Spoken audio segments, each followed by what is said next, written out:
आप देख रहे हैं देश की आवाज रामनगरी अयोध्या से। योगी का ये बयान माफियाओं की कब्र तक गूंज उठा कि पुलिस ने गोली क्यों मार दी। अगर पुलिस गोली ना मारी तो क्या पुलिस गोली खाए।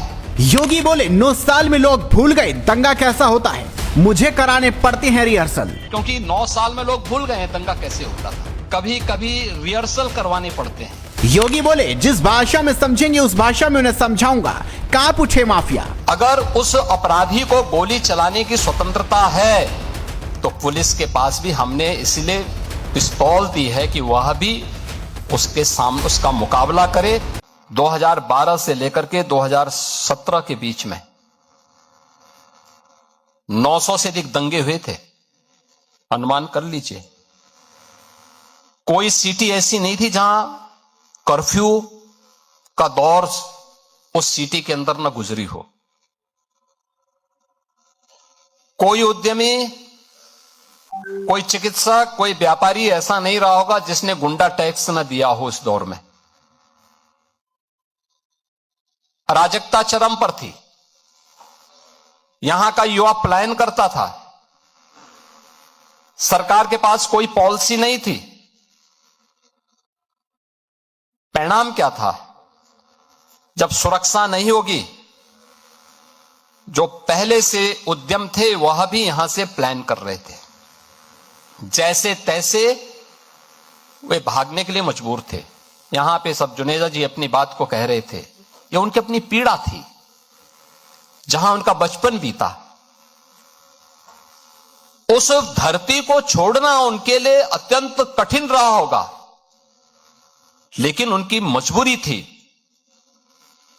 कि उन्हें अपनी सुरक्षा भी चाहिए थी। और केवल एक जुनेजा जी की बात नहीं थी, ये उत्तर प्रदेश के हर उद्यमी की, हर व्यापारी की, हर उस व्यक्ति की पीड़ा है जिसने उस दौर को देखा है। 2003 से लेकर के 2017 के बीच के उस दौर को देखा है, जब व्यापक कर्फ्यू में अपहरण के लिए यहां पर अपहरण होते थे, फिरौती वसूली करने के लिए। और उन स्थितियों में जब आदरणीय प्रधानमंत्री जी ने और हमारी पार्टी ने दायित्व मुझे उपलब्ध दिया था, तो हमें इस चुनौती का सामना भी करना था और हर एक नागरिक के मन में एक विश्वास भी पैदा करना था। स्वाभाविक रूप से यह हम पिक एंड चूज से नहीं कर सकते थे। हम लोगों ने तय किया भाई जीरो टॉलरेंस फिर सब पे बराबर लागू होगा। अगर अपना व्यक्ति भी गलत करेगा तो उसके लिए भी वही कानून लागू होगा जो एक माफिया और अपराधी के लिए लागू होगा। कोई अपना पराया नहीं होगा। और हम लोगों ने इस मामले में जब कार्रवाई प्रारंभ की, प्रयास तो किया कि कानून के दायरे में रह करके करें, लेकिन बहुत बार होता है, आप भी इस बात को समझते होंगे, भाई अगर सामने वाला व्यक्ति कानून से भयभीत नहीं है तो फिर उसको कानून के दायरे में ला करके कानून की भाषा समझाना तो फिर तात्कालिक परिस्थिति हो जाती है। बहुत बार लोग टिप्पणी करते हैं कि पुलिस ने गोली क्यों मार दी। अगर पुलिस गोली ना मारी तो क्या पुलिस गोली खाए। ये दोनों काम एक साथ नहीं चल सकते। अगर उस अपराधी को गोली चलाने की स्वतंत्रता है तो पुलिस के पास भी हमने इसलिए पिस्तौल दी है कि वह भी उसके सामने उसका मुकाबला करे। उसका प्रशिक्षण इसी बात को लेकर के हो रखा है और उसको जिस भाषा में समझे उस भाषा में उसको समझाने का काम करे। और उस भाषा में जब समझाया गया, आपने देखा होगा पिछले 9 वर्ष में बड़े बड़े पर्व और त्योहार हो रहे हैं, सारे सकुशल संपन्न हो रहे हैं। कहीं कोई शांति भंग की बात नहीं करता है, कहीं कोई अराजकता की बात नहीं करता है, कहीं कोई फिरौती की बात नहीं करता है, कहीं कोई दंगा नहीं है, कोई फसाद नहीं है, कोई गुंडा टैक्स नहीं है। आज कहीं भी इस प्रकार की स्थिति नहीं है। और उत्तर प्रदेश निवेश के एक बेहतरीन गंतव्य के रूप में अपने आप को स्थापित किया है।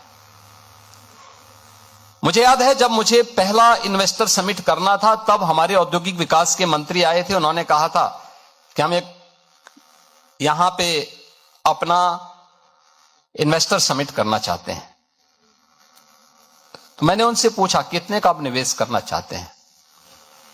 उन्होंने कहा कि इन्वेस्टर समिट में हम लोग 20,000 का टारगेट लेके चल रहे हैं। मैंने कहा बहुत छोटी राशि है, थोड़ा बड़ा सोचो, बड़ी सोच के साथ काम करो, पॉलिसीज तैयार करो। 20,000 करोड़ के लिए मैं प्रधानमंत्री जी को नहीं आमंत्रित करूंगा।